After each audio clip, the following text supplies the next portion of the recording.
اللہ تمہیں نصیحت کرتا ہے کہ اگر مومن ہو تو پھر کبھی ایسا کام نہ کرنا،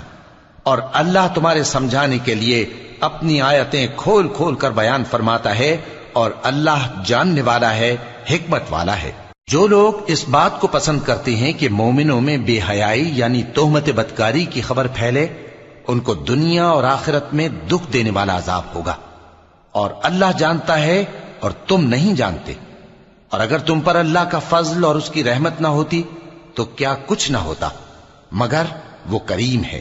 اور یہ کہ اللہ نہایت مہربان ہے، رحیم ہے۔ مومنوں، شیطان کے قدموں پر نہ چلنا، اور جو شخص شیطان کے قدموں پر چلے گا تو شیطان تو بے حیائی کی باتیں اور برے کام ہی بتائے گا۔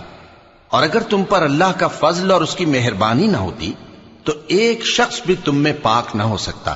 مگر اللہ جس کو چاہتا ہے پاک کر دیتا ہے، اور اللہ